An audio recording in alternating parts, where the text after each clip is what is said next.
불신자 구원 내용이 워낙 중요해서 또 많은 오해의 여지가 있어서 조금 더 설명을 드리죠. 이 부분 교환의 양도 상당히 많은데요.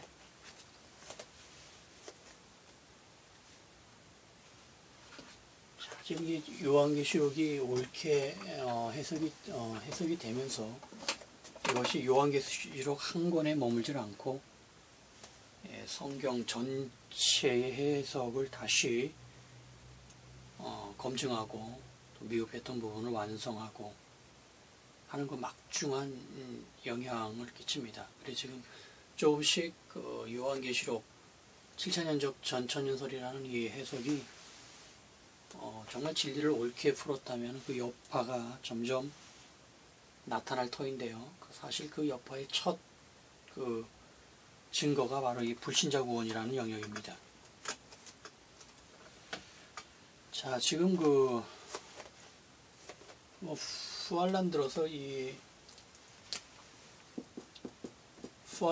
박해의 방식이 경배 666으로 바뀌면서 그 대상이 인류 전체로 바뀌면서 인류를 6종류의 종교로 구분을 하면서 이들 안에서 이 불신자임에도 불구하고 이 경배와 666을 거부하는 거부자가 발생한다는 거예요. 그리고 이 거부자 안에서 거부자가 발생하고 이 거부자 안에서 이 선행자와 비선행자가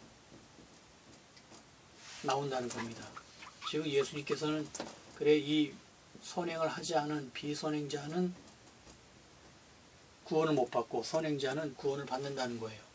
그래 지금 이거에 대한 어떻게 불신자가 아무리 거부를 했지만 또 선행을 했지만 불신자가 어떻게 구원을 받느냐, 이게 있을 수 없는 얘기다라고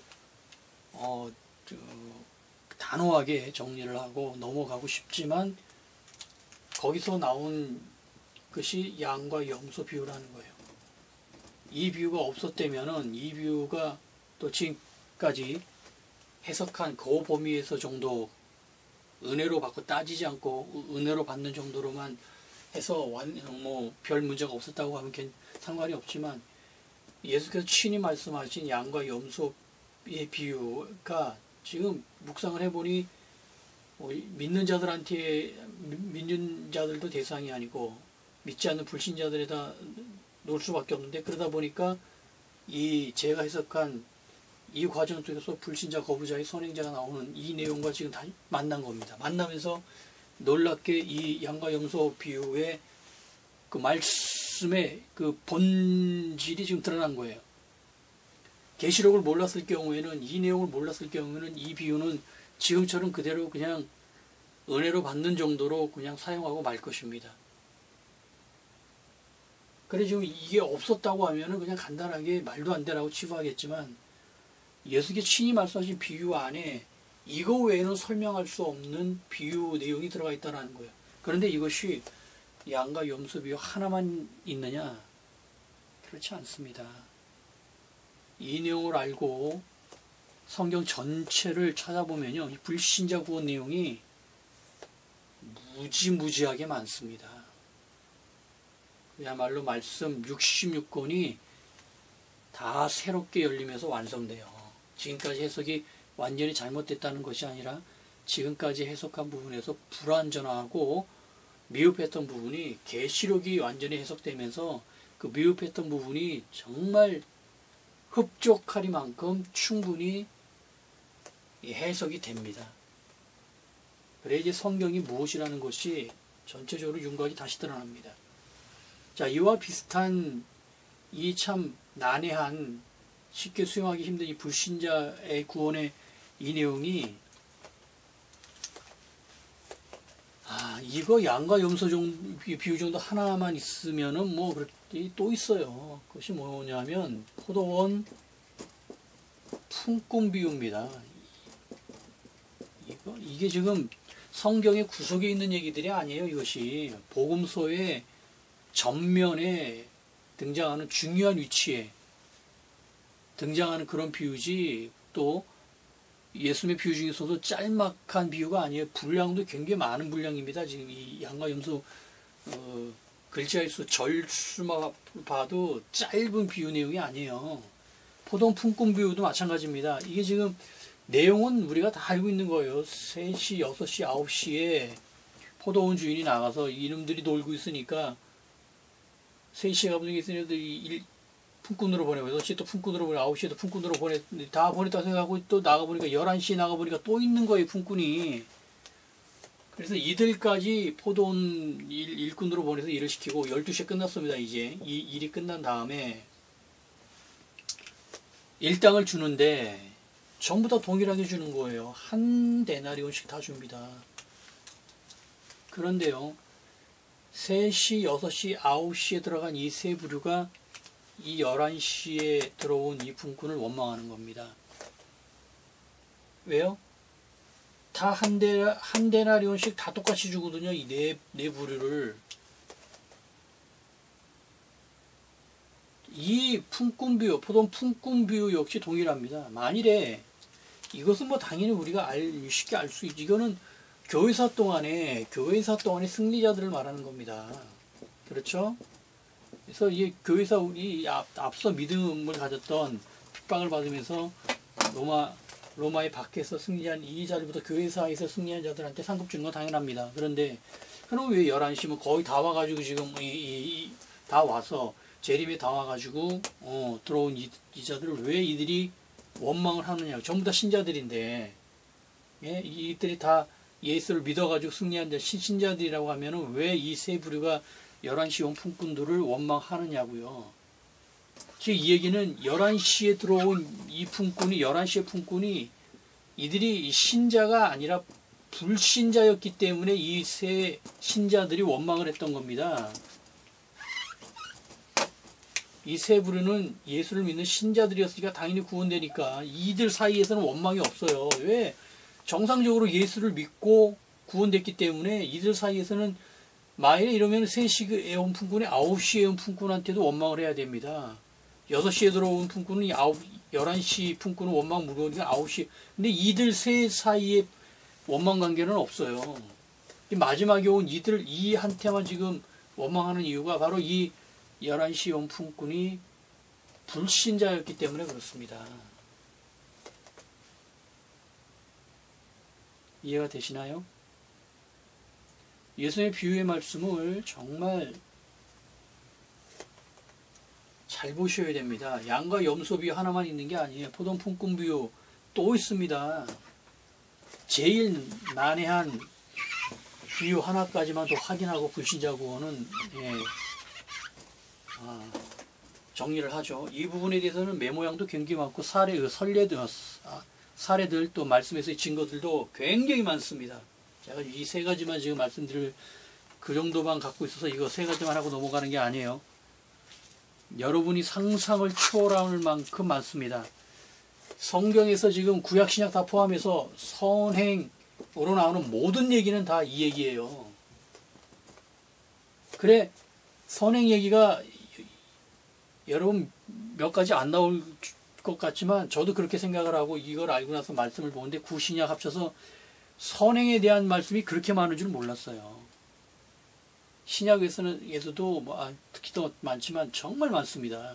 근데 이것이 전부 다 구원하고 연결되어 있어요. 그래 이렇게 많기 때문에 카톨릭에서 행위구원, 선행구원을 말하는 것도 이게 아주 근거가 없는 그 주장이 아닙니다.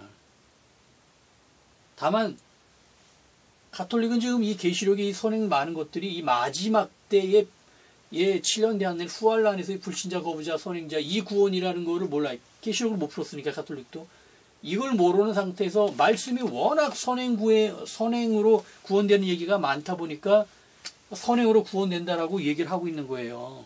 개신교는 이걸 무턱대고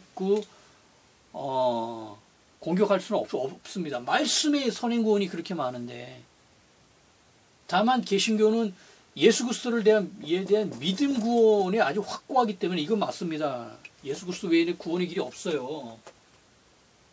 이게 워낙 확고하다 보니까 선행구원을 아예 쳐다보지도 않고 아예 말도 못 꺼내게 만들어 버렸던 겁니다. 그런데 말씀 안에는 이 내용이 워낙 많다라는 거예요. 다만 개신교는 믿음 구원 이거를 확고히 하는 상태에서 그냥 선행 구원을 은혜로 그냥 그럭저럭 대충 그냥 은혜로 그냥 예수 믿은 자들이 선행해야지라는 정도로만 그렇게 유야무야 그렇게 은혜로 다 넘어갔던 것입니다. 그러니까 양쪽이 다 문제가 있었던 거예요. 가톨릭도 선행 구원이 될 수가 없는데 경우가 워낙 많다 보니까 선행 구원을 취했던 거고, 개신교는 그것이 마지막 때 후환란에 걸렸던 이 얘기 모두 성경 모든 말씀이 다 이 지금 7년 대한난에 맞춰 기록이 된 거예요. 그러니까 이 계시록을 못 풀다 보니까 당연히 이 전 단계에서 이 본질을 이 본 내용을 못 풀다 보니까 계속해서 구약이고 신약이고 한정적으로 이게 해석이 되는 것이 계속 나타납니다. 자, 지금 요한계시록이 올바로 풀어졌을 때 나머지 65권에 어떤 그 여파를 주는지를 이제 조금씩 나타나고 있는데, 자, 지금 이 불신자 구원의 문제에서 아주 결정타가 무엇인지 아십니까? 그 유명한 혼인잔치 비유입니다. 여러분, 여기까지만 묵상을 해보세요. 자, 지금 뭐 교회 다니면서 혼인잔치 비유를 모르는 성도가 있을까요? 다 압니다. 내용 뭐 굳이 얘기하지 않아도 다 압니다. 혼인잔치 비유는 당연히 이제 예수님의 재림 때에 있는 공중에서 벌어지는 그 혼인잔치 얘기 그 비유죠. 그래서 자, 이 비유 자체, 혼인잔치 비유 자체. 자, 지금 이 예수님의 재림에 혼인잔치가 곧 재림 때 혼인잔치가 같이 벌어지기 때문에 재림입니다. 이게 혼인잔치 자체가 재림이에요. 그런데 지금 문제가 발생한 겁니다. 이게 좌석이 빈 거예요. 하객의 좌석이, 육적 혼인잔치라면 하객의 좌석이 빈 거지만은 영적 혼인잔치에서는 이제 신부의 수가 지금 예상보다 줄어든 것입니다. 그래, 이런 상태에서 임금이 곧 신랑 아닙니까? 예수님이에요. 예수님께서 너무 자리가 비니까 2번 종을 시켜가지고 마구 끌고 오라고 합니다. 마구 막 데려와라. 심지어는 마태복음 22장에는 악한 자까지 끌어모으라고 합니다. 여러분 생각을 해보세요. 악한 자가 어떻게 혼인잔치에 들어갑니까? 근데 마태복음 22장에 악한 자까지 끌고 모아요. 누가복음에서 그렇게 2번 나가서 딱딱딱딱 긁어가지고 다 자리를 채웁니다. 그렇죠? 이게 지금 혼인잔치면 이게 구원인데, 구원자만 들어갈 수 있는 곳인데, 예? 7년 대한난에 승리자만 들어갈 수 있는 이 자리. 곧 이 혼인잔치에 들어가는 자들이 누구냐면 계시록 20장 4절에 바로 이 왕노릇하는 그 영혼들하고 똑같은 영혼들이에요. 그 신부란 말이에요. 이들이 신부 구원자란 말이에요. 이들이 동일하게 천연왕국 가서는 왕노릇하는 자들이란 말이에요. 그런데 지금 그들에 대한 조건에서 좌석이 볐다고 지금 임박해가지고 막 끌고 모은단 말이에요. 이게 이해가 되시느냐고요. 예수님께서 지금 명령하신 거예요. 추수비로 따지면, 추수하고 비슷한 비유로 따지면은, 예수님께서 천사들을 시켜가지고, 하여간 깡들이 다 끌어 모으라라고 얘기한 거예요. 그 전에 청했던, 그 전에 불렀던, 그리하여, 오지 않았던 자들은 절대 혼인잔치 못 들어간다라고 선포를 하시면서 지금, 그럼 도대체 이들이 구원자인데, 아니, 어떻게 이렇게 구원자들을 끌고 모을 수 있느냐는 거예요. 반대로 이야기는 혼인잔치에 좌석이 폈다라는 것은 반대로 준비되어 있었던 예수 믿는 자들 안에서 실족이 그만큼 많다라는 뜻입니다. 그래서 좌석이 빈 거예요. 즉 7년 대한난 들어와서 예수 믿는 카톨릭과 개신교 안에서 실족자들만큼 지금 다른 쪽에서 지금 좌석을 채운다는 겁니다. 이 얘기가. 그게 누구겠어요? 불신자밖에 없어요. 그러면.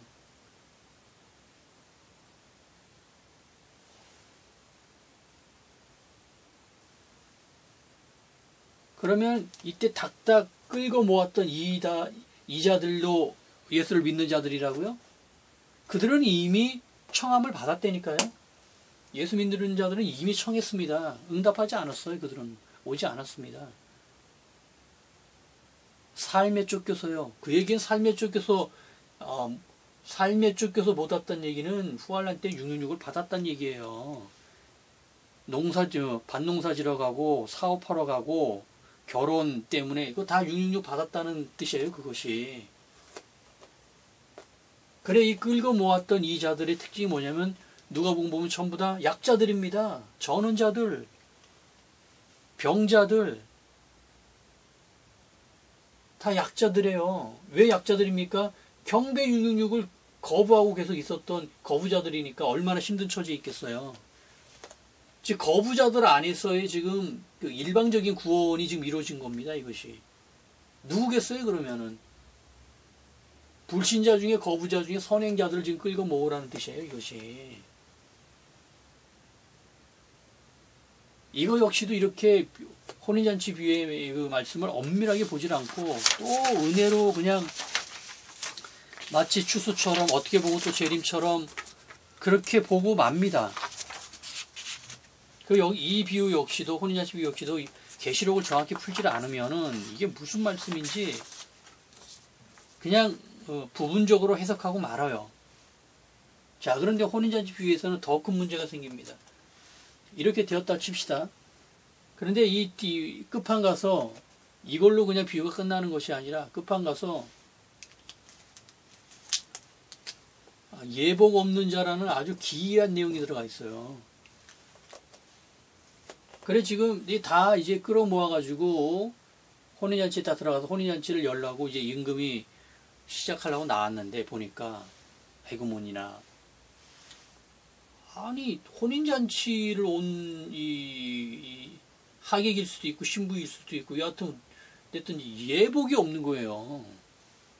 그게 딱 한 사람입니다. 그래 그것을 보시고 임금께서 아이고 이놈 봐라 너는 왜 예복이 없느냐? 이 예복 없는 자가 말을 못해요. 답변을 못합니다. 그냥 그 즉시 임금께서 음부로 보내버리거라. 자, 성경 역사상 가장 불행한 사람이 바로 이 사람이에요. 제가 보기에 가장 불행하고 가장 억울한 사람이 이 예복 없는 자입니다.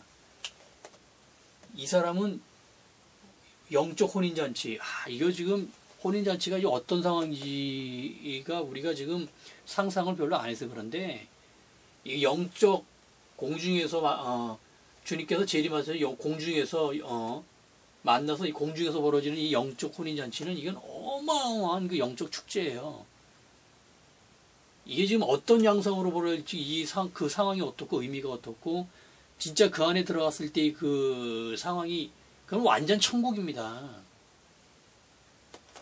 근데 이 사람은 우와 어찌 들어갔는데 가서 보니까 이건 뭐 육적 세계에서 자기가 봤던 그런 정도가 아닌 겁니다. 완전한 그 영의 천국에서 혼인잔치면 그 인생 최고의 잔치 아니에요. 인생에서도. 그래서 이 예수님의 재림 때 혼인잔치가 벌어지는 혼인잔치를 쓴 이유가 그겁니다. 인생을 살면서 잔치 중에 많은 잔치가 있지만 최고의 잔치가 혼인잔치예요. 졸업식 입학식 그거 비길 때가 아닌 거 아닙니까? 이 최고의 잔치에 비유한 거예요. 그러니 얼마나 놀랐겠어요. 근데 그걸 보고 있다가 지금 이 사람은 여기 이런데 자기가 갈 줄은 꿈에도 몰랐던 사람, 우와 말도 못하고 우와 이러고 있는데 예수님께서 오셔서 너는 왜 예복이 없느냐? 이 사람이 전혀 대답을 못하는 거예요. 그리고 음부로 그냥 뚝 떨어져 버린 겁니다. 그러니까 극과 극이에요. 천국에 있다가 지옥으로 갔다고 표현해도 과언이 아니라 극과 극을 다 본 사람이에요. 이 사람은. 그러니 얼마나 억울하겠어요. 지금 그러면 과연 이 얘기가 지금 어떤 이게 지금 그래 지금 이 해석을 놓고 기존의 신학 그건 어떻게 해석하냐면 이 자가 예수를 믿지 않는 불신자라고 해석을 합니다. 즉 예복이 이신칭이죠. 이신칭이 믿음을 의로 보겠다고 하는 믿음에 의해서 구원된다는 이신칭의 이 칭의, 즉 예수 그리스도를 믿는 예수 그리스도의 믿음의 옷, 예수 그리스도의 옷, 이 옷을 바로 예복으로 보고 있어요. 즉 예복이 없었다는 것, 한 사람이 있는데 예복이 이 사람만 없단 말이에요. 예복이 없다라는 뜻은 불신자라는 거예요. 예수 그리스도를 믿지 않는 자라고 이렇게 지금 해석을 하고 맙니다. 그런데 여러분이 이렇게 해석을 하면은 의문점이 생겨요. 무엇이냐? 그러면 예복 없는 자는 애초에 불신자였단 말이에요. 애초에 예복이라는 게 예수 그리스도를 믿는 믿음이란 말이에요. 칭이란 말이에요. 이신칭이. 그런데 불신자인데, 그렇죠? 근데 불신자가 지금 혼인잔치에 들어가 있단 말이에요. 아니 어떻게 불신자가 혼인잔치에 들어갈 수 있습니까? 불신자는 절대 혼인잔치에 들어갈 수 없어요. 열 처녀 비유에서도 다섯이 이 혼인잔치에 들어가려고 준비를 안 했던 것도 아닙니다. 다 준비를 했는데도 불구하고 준비가 미흡했던 다섯이 못 들어갔어요. 그러니까 이 둘은 예수 믿는 자들 안에서의 지금 반반씩의 믿는 자, 신자들 안에서 지금 반이 못 들어간다는 얘기가 열 처녀 비유고, 혼인잔치에서 예복 없는 자는 이건 애초에 불신자인 거예요. 예복이 없으니까. 근데 지금 그렇게 설명하는데, 아니 어떻게 불신자가 혼인잔치에 들어갈 수 있느냐고요. 이 지금 미흡하게 준비한 신자도 지금 못 들어갔는데. 그리고 여기는 한번 들어가면 끝입니다. 한번 들어가면 문 닫히면 끝이에요. 다음에 못 들어가요. 혼인잔치 한 번 손님 받고 조금 있다가 또 다음 손님 받고, 이게 아니 문은 한 번밖에 안 열립니다. 닫히면 끝이에요. 그래 못 들어간 5명이, 5 처녀가 아무리 문을 두드려도 늦었다 끝났다 그러잖아요. 그런데 어떻게 불신자가 지금 혼인잔치에 들어가 있어요?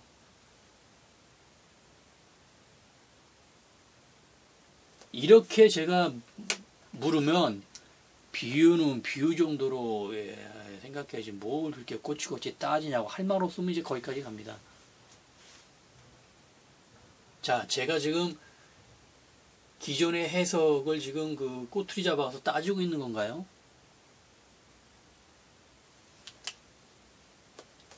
이 비유는 그렇게 그런 뜻으로 말씀하신 게 아니에요. 지금 계시록을 못 풀어 놓으니까 못 푼 상태에서 해석할 수 있는 뭐 최선의 해석이 바로 지금 나온 이 해석인데, 계시록을 푸는 순간 이게 무슨 뜻인지를 압니다. 예수님께서 무슨 말씀을 하셨는지를 알아요. 이게 바로 불신자, 거부자 얘기를 하고 있습니다. 자, 지금 이 혼인잔치에 들어간 그 신부의 그 조건이나 왕노릇의 조건이 같습니다. 목배인 자나 경배 666을 거부한 자, 이 두 부류만 혼인잔치에 들어가고, 즉 혼인잔치에 들어간 자들은 곧 왕노릇을 한다는 거예요. 혼인잔치가 여기서 벌어지니까요. 재림 때 벌어지니까요. 자, 그런데 여기에 지금 갑자기 예복 없는 자 한 명이 들어갔다가 음부로 추락을 한단 말이에요. 이게 누구를 의미하냐면, 우리가 계시록을 못 풀었을 때는 이렇게 예복 없는 자가 누구냐고 묵상으로 들어가면은 할 말이 없습니다. 그냥 비유니까 거기까지 보지 맙시다. 비유는 비유니까 비유선에서 봅시다라고 논쟁이 종료될 수밖에 없어요. 더 이상 근거가 없으니까. 따지는 사람도 그렇고 답변하는 사람도 힘듭니다. 그런데 요한계시록이 풀어주면 이게 아주 명확하게 나옵니다. 자, 경배 666 거부자까지 들어가는 조건인데, 놀랍게도 불신자 거부자는 경배 666을 거부했어요. 지금 이 불신자 거부자가 이 천년왕국의 왕노로 조건 안에 지금 들어가 있단 말입니다. 지금 이렇게 들어가 있는 거예요. 예. 거기서 양과 염소 비유에 의해서 그 중에 불신자 거부자 중에 6가지 선행을 한 선행자, 이 선행자까지 구원되는 겁니다. 그래, 이들까지 혼인잔치로 들어가는 거예요. 이들까지. 비선행자는 혼인잔치 들어가지 못합니다. 그런데 예복 없는 자는 누구냐? 즉 예복 없는 자가 이 혼인잔치에 들어갔다는 것은 불신자 중에 거부자 중에 선행자였다는 거예요. 그래야 혼인잔치를 들어가고 왕노릇을 하니까요. 불신자임에도 불구하고 첫째 거부를 했고 둘째 선행을 했고 이 두 가지 행위 이거를 예수님께서 믿음으로 보시는 거예요. 마지막 구원의 완성으로. 불신자임에도 불구하고. 그런데 그래서 다 들어갔단 말이에요. 지금 예복 없는 자도 지금 들어간 거예요. 지금 이 조건에 의해서 들어간 거예요. 그런데 한 명만 예복이 없다는 이유로 추락을 한 겁니다. 지옥으로 간 거예요. 그럼 이게 누구냐? 이 자가 누구냐? 예? 분명히 불신자, 거부자, 선행자인데 그러니까 혼인잔치에 들어갔단 말이에요. 그런데 여기서 쫓겨났단 말이에요. 여기서. 왕노로까지 가서 쫓겨난 것이 아니라. 이 자가 누구냐면은 인류를 제가 6가지로 나눈다 그랬어요. 6가지 종교로 개신교, 가톨릭, 유대교, 이슬람, 우상 숭배자, 그 다음에 무신론자. 자, 이 자가 누구냐면은 바로 이 자입니다. 이 자. 즉 무신론자이면서 경배 666을 거부하고 선행을 한 자예요. 할렐루야. 할렐루야. 이 자는 거부를 했고 거기다 선행을 했기 때문에 혼인잔치 들어갈 조건이 됩니다. 그래서 올라갔던 거예요. 그런데 문제는 어디에 있느냐? 문제는 여기에 있어요. 무신론에 있습니다. 무신론. 곧 예복이 없었다는 얘기는 이거예요. 이거 종교입니다. 종교. 할렐루야. 예복은 종교를 말합니다. 할렐루야. 지금 나머지 종교를 갖고 있는 자들도 예수 그리스도를 믿지 않았지만 종교를 가지고 있었다는 거예요. 그럼 예수님보다 종교가 더 중요하냐? 할렐루야. 더 중요합니다. 왜요? 인간만이 종교를 갖는데 인간만이 종교를 갖는 이유가 무엇이냐면 영 때문에 그래요. 영이 있기 때문에 사람이 종교를 갖고 있고 그래서 사람이 제사를 드리고 어떤 높은 대상에 신을 만들고 신을 믿고 신에 대해 신에게 기도를 하고 그런 행위를 하는 것이 다 이 영 때문에 그럽니다. 그런데 영을 가진 인간이 이 영을 부인한 거예요. 종교를 부인한 거. 이것이 무신론자예요. 즉 영을 가진 인간이 영을 무시하고 육으로만 산 겁니다. 무신론자가. 그러니 당연히 혼인잔치 올라가서 예복이 없었다는 뜻이 바로 그거예요. 종교를 말합니다. 이것이. 할렐루야. 할렐루야. 이 부분에서 불신자 거부자 이 문제에서는 첫 번째는 불신자가 구원될 수 있느냐에 그 큰 논쟁이 벌어지겠고 그 논쟁으로 깊게 들어가면은 이제 예수님의 비유가 이제 하나씩 다 다시 대두되고 검토되면서 많은 논쟁이 벌어질 텐데 대표적으로 제가 3가지를 들면서 혼인잔치 비유 마지막 혼인잔치 비유에서는 예복 없는 자의 이 논쟁을 제가 제의를 하는 것입니다. 여러분이 이 내용을 들으시고 여러분이 분별하시기 바라요. 아무리 신학자들 달라붙어서 해봤자 그들은 자기 얘기만 하기 때문에 상대방 얘기를 듣질 않습니다. 듣기가 더 힘들어. 왜냐면 그 사람 얘기를 들으면 내 그 해석이나 입지를 굽혀야 되기 때문에 아마추어는 굽혀요. 얼마든지. 근데 프로는 굽히는 순간 밥줄이 끊어집니다. 그게 문제예요. 왜 신학자들이나 이런 배운 사람들이 더 고집스럽고 그런 이유가 자기 밥줄이 달려 있어요. 원래는 진리를 대하면서 진리 하나님의 말씀을 대하면서 자기 밥줄 생각하고 그러면 안 되지요. 성경의 인물들은 그러지 않았지만 지금 이 마지막 시대를 사는 이 성직자 계열 밥줄이 달려 있습니다. 지금 다. 이 밥줄이 무엇이냐? 이거예요. 다 돈 아닙니까? 돈. 여기에 지금 목회고 신학이고 다 이 지금 휘둘려 있는 거를 제가 굳이 얘기하지 않아도 평신도도 다 알고 있는 거 아닙니까? 지금 그렇게 사탄은 이 부분을 이용해서 지금 다 지금 뒤엉켜버리고 있는 거예요. 아, 저게 정말 맞게 풀어진 하나님의 말씀, 예수님의 말씀, 성령님의 말씀 진리구나. 아, 내가 부족했구나. 고개 숙이지 않고 그러지 않습니다. 마지막까지 악착같이 자기 거 잡고 있어요. 밥줄이 걸려있기 때문에 그래요. 그러나 성경 어디에도 하나님의 종, 예수 그리스도의 종에게 네가 먹고 살 거 그거 위해서 진리의 말씀을 왜곡하라. 억지 부려라. 그런 말씀은 없습니다. 그러나 실상은 지금 이게 비일비재하고 있어요. 이 내용을 들으신 혹여나 주의종들이 있다고 하면은 정말 가슴에 손을 얹고 양심으로 분별하시기 바랍니다. 자, 계시록이 지금 올바로 해석이 되면서 지금 그 여파들이 이제 슬슬 신약부터 해가지고 나타나는데 구약 끝까지 다 지금 다 대홍수처럼 휩쓸어 버릴 텐데, 자, 잘 분별하시고요. 저도 제 것만 주장하지 않습니다. 그래 아주 어떤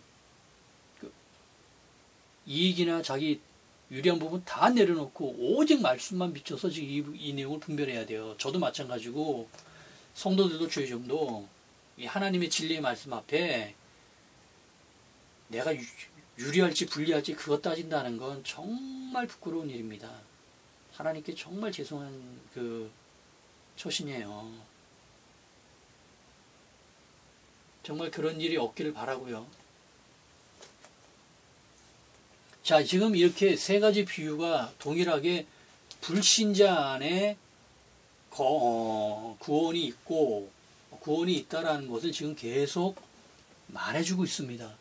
이외에도 지금 제가 메모해 놓은 거에도 지금 최하 20가지가 넘습니다. 20가지면 구신약에 있는 중요한 것들은 지금 다 줄줄이 붙는다는 거예요. 중요한 내용들은 다 지금 불신자 구원하고 지금 다 직결되어 있다는 얘기입니다. 이 부분은 뒤에 더 상세히 묵상할 때 보기로 하고요. 지금 불신자 구원 문제가 워낙 중요하기 때문에 제가 더 보강을 해서 말씀드렸고요. 여기서 더 세밀하게 들어가는 것은 너무 시간을 잡아먹어서 이 정도에서 멈추겠습니다.